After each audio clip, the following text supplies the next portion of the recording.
Hello అండి అందరికీ welcome back to our channel Riyansi vlogs. అందరూ ఎలా ఉన్నారండి? బాగున్నారా? ఈరోజు నేను మిరియాల కషాయం ఎలా చేసుకుంటానో చూపిస్తాను, వచ్చేయండి. ఈ కషాయం కోసం అయితే నేను అల్లాన్ని తురుము తీసి పెట్టుకున్నానండి. అలాగే మిరియాలు నేను పౌడర్ చేసి పెట్టుకున్నాను కదా, అది ఒక 2 స్పూన్స్ వేసుకున్నాను. ఒక చిన్న బెల్లం ముక్క కూడా వేసుకుని వాటర్ కొంచెం బాయిల్ అయినప్పుడు ఈ మూడింటిని వేసుకుని కొంచెం మరిగించుకోవడమేనండి. కషాయం అయితే మనకి రెడీ అయిపోతుంది.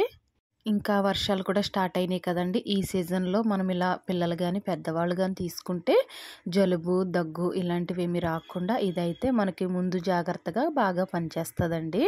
మరిగిన తర్వాత అవి బాగా కొంచెం చల్లారిన తర్వాత ఇలా గోరువెచ్చగా ఉన్నప్పుడు ఇలా వడపోసుకుని పిల్లలైనా పెద్దోళ్ళైనా తాగేయడమే.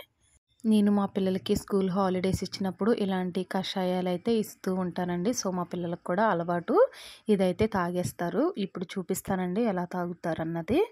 ఈ కషాయం చూస్తే మీకు ఏం గుర్తొస్తుందండి? మాకైతే కరోనా టైంలో ఆ డేస్ అన్నీ గుర్తొస్తాయండి. ఎందుకంటే ఈ కషాయం అనేది చాలా ఎక్కువగా అందరూ తాగేవాళ్ళం కదండి. నేనైతే 2 గ్లాస్ వాటర్లో ఇవి వేసుకుని మరిగించుకున్నాను. మరిగించుకున్న తర్వాత ఇదిగోండి ఇంత అయితే వచ్చింది. 2 గ్లాసుల్లో అయితే వేసుకుని మా పిల్లలిద్దరికీ అయితే ఇచ్చేసానండి.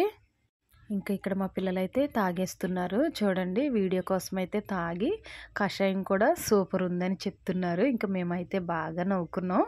వీడియో కోసం సూపర్ ఉందని చెప్తున్నారు. కషాయం సూపర్గా ఏమి ఉండదు కదండి, కారంగా ఉంటుంది కదా, అయినా వాళ్ళు సూపర్ ఉందని చెప్తుంటే మేమైతే ఫుల్ నవ్వుకున్నాం అనమాట.